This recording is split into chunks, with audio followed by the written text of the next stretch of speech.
Répondre à l'appel lancé par le chef spirituel de l'église kimbangiste en 2001, c'est le souci majeur des musiciens de la fanfare kimbangiste qui, chaque année, montent un kamba pour la fête du 6 juin. En effet, le 6 juin 1921 nous rappelle l'événement de l'envahissement de la cité sainte d'Nkamba, lorsque les colons ont voulu arrêter pour la première fois Papa Simon Kimbangu, 3 mois après le début de son ministère. Répondant ainsi présent cette année à Kamba, plusieurs fanfares kimbanguistes venus de différents horizons des 4 coins du monde se sont représentés cette année à Kamba à l'occasion du 90e anniversaire de cet événement. Notamment Faki Tikapa, avec comme coordonnateur Papa Ntumba Ndibo. Comment on a Papa Ntumba Ndibo, les fanfares à Chikapa, il y avait la Chikapa. Il y a une fête à 6 juin. Donc, il y a 30 musiciens, plus 3 épouses, il y a des musiciens. Bon, papa, le coup là, Faki, tu as un tir à papa. Tobongisi. Il y a les bosses, il y a un ami à Bisso, papa, c'est Bisso, il y a Pesa, Bisso, il y a Coco, c'est Bisso. Il y a Moulimo, Pote, vraiment Faki, Denga, Faki, Ndesimbe.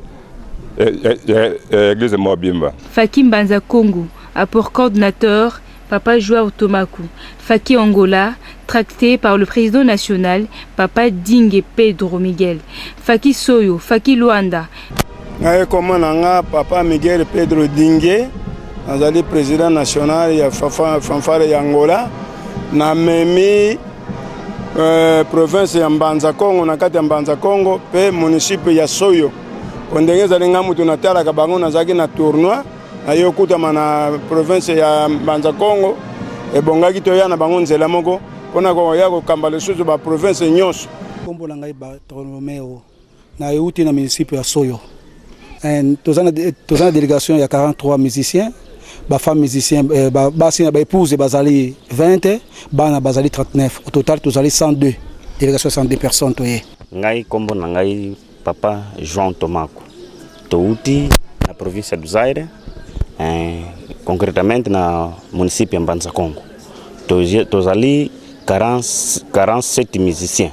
Na 47 musiciens, bana, ou to bengi bana biso musiciens, bazali 9. Toz ali na ba mama 6, to na bango. Bon, politique biso to sali pona Papa Molimo Mosanto, pasi mo Kimbangu Kangani. Apesa biso makasi na boyokani. Oyo toko tombola musala na ye ekene liboso ya sensibilisation ezalaki makasi président na biso ayete me apesaki biso makasi wana yango tokomi nango ti awa na mbolele oyo ke ya toko ya pe belé oyo bayeti bango so bakoya papa ko salsa. Faki Mwanda, fortement représenté avec un effectif de 104 musiciens.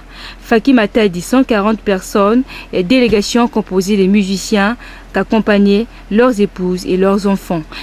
Bon, ton côté en retard, c'est parce que tu as qui Kokoso, il y a bis Moko. Parce que tu as qui 4 bis. Mais Moko et Salibiso, moi, Kokoso, il y a avant na 3 bis, tu as qui bango na Mbanzango na Loma, tu as qui na 0 heure. L'encambre, tu as même na 4 heures du matin, mais la technique c'est caprice. Donc il y a un peu de retard. Mais tu as qui na cambre depuis 12 heures. 12 heures to komaki mais to moni programme ici bana ke ngomba to ko perturber ngote balaki so sika na kendolo to ke to sokoli to silisi to lieka moi quelque chose to moni que l'era honneur koki yango to ye pour to sanga na bandeko Faki Lukula Tchela Boma Mbanza Ngungu ngai komuna ngai Papa Faustin Makenga Tusosa na vandi na Mbanza Ngungu nazali dirigeant de district de fanfare kimbanguiste na Cataracte. Sinon fanfare zotambola bien ndenge moni biso ba musuku to bazangi soki to sangani biso nyonso okoyoka sengo pe nakanisi okoningisa pona zuke na biso yo ya kimbangiste Mbanza Congo Inkisi Lufutoto Kwilungongo Kinzamvwete Kimpese nazali dirigeant responsable ya fanfare ya Kimpese toye 36 musiciens dont 26 papas et 6 femmes plus 4 enfants. Et les délégués comme le Kasaï oriental représenté par son directeur provincial Papa Dikamba Fumu.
Papa bana na yo bango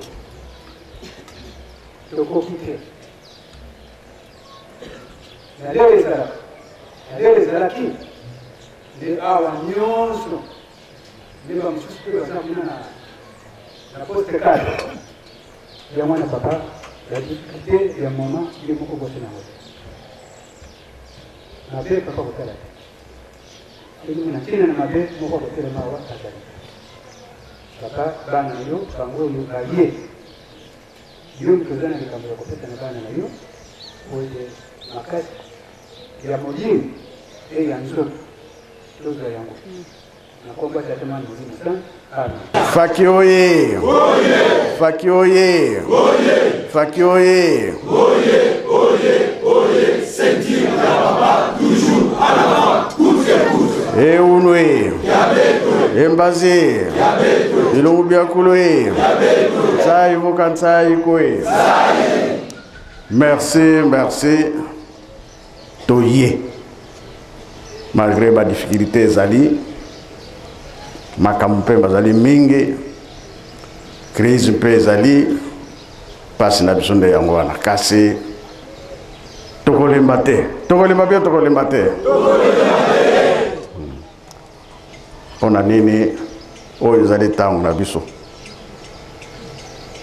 sika nyonso okei kobanga te loba yango ezali ntango na biso boyoki ntango si ekoki toza nango na maboko eloko tozosenga kaka boyokani ezala makasi makambo oyo ya mike totika yango nano po eloko toza kolanda ya mutuya oba discussion ya pampamba okoswana ya pampamba kobunda ekozangisa biso makambo mingi eloko tozosenga nde boyokani po ete kambo wana batata balakaki biso tozo yango boyoki nga nazomona etika biso mosika te tokomona kaka eza koyela biso na liboso nyonso bango balobaki ekomonana ndenge kribo betiawa butu ata ewumeli tongo ekosani balinga te tokosani na force oyo tozali kosala soki balobi boye biso tolandi tosali nzambe azali kotala bato oyo likambo napesi bango bazosalela yango bazali kotosa yango na biso bato za pembeni meme bo baza mosika likanisi fo ezala kaka moko kozangela eza malamu soki tozangeli bakoseka biso te tala likambo bato baboloba likambo nini yango pamba te ye alobi ndapesaki bango ntango basepela nano liboso biso nde tokosepela nsima wana banani wana biso banani moto mwindo apesaki bango ntango bango basepela nano biso nde ekozala nsima ezali komonana mpe ezali komonana te nzela eza kofungama mpe eza kofungama te tocomprendre tozali kokende kino tokokoma na esika wana oyo papa Kuluta alobaki ete kolango koseka na biso minoko na biso ekosani ekopasuka docteur nini yango akotonga ngo alors donc oyo ezali 2011 tozali komona oyo ezali na biso nsima nango kuna toza kokende tozela na tokoma na 2021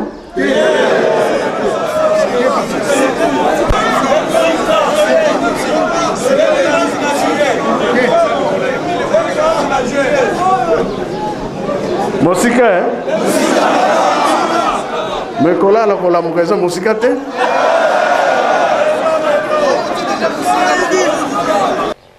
na 63 papa Malonga kelaki kolakisa bino bamisien na koradi ya Yerusalem zali koya bato bakala bazali awa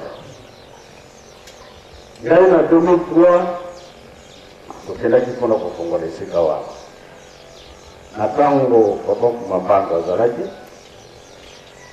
bazwaki batata bamama bandeko na biso bangole avandisa bango kuna kosala misala ya kuna ino lelo oyo lokola bango bazonga bamosusu bazonga bato batikala moke papa Mbenza tomoni place wana po valeur econtinue misala econtinue alors tomoni ke papa azwaki papa Mbenza bandeko na biso bayongo bamoni basalaka kuna misala na bango ya lingomba swadikwa maintenant tomoni ntango ekoki ya kobongisa restaurant moko nganga na bango nabeto malamu tomoni le 9 lelo eza le 6 lobi le 7 le 8 mercredi comme ça jeudi le 9 jeudi oyo biso toye makelele oyo bango babimisaka na nkamba yango nde tokona kozongisa na kati sika papa mama mwilu bapapa babombamaka na ngwala awa na kena mula nde fungula kuna nde papa sumutu ndango bapesaki efungula kolo ye makambo mibale ezala tokende kozongisa biloko loyokani epetama ekobetama oyo toyanga kozongisa wana nkamba oyo bapanzaka na date ya lelo yango toyelaka fete otozongisa olamu wana kuna na date nde kuna nde tokobana kende kozongisa oyo kembo ezalaki ya kongola na mama mwe pasi ya mama mwe mabeto malamu mingi baza na kamio te bazonga mercredi bazali ya bozali nete na matadi banani Mama bayaki tozali papa tokotikala papa isalari wawenu tokolia bambisha maji tokotikala longa banani chikapa yazali yama Mwanda tokotika la papa. Paki Mwanda. Mwanda. Oui papa. Ok. Tokotika la. Tokotika la. Oyo tokosala awa tokosala pe kuna na tata. Tokuanime. Ipoko. Tokosani sala likamoko ya kitoko kuna. Pamba te sikawa batukanisi batambola. Après conférence, bato bakotambola. Yana lobaki uniforme za nata 2-3 ntango ya kosokola ekozala sopeka kochange makambo eza na nzela tosilisi na kombo ya tata mwana pe tata molimo sango amen.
Les fidèles Kimbangui s'en souviennent de la date du 6 juin 1921 lorsqu'il a eu envahissement à la cité sainte de Kamba.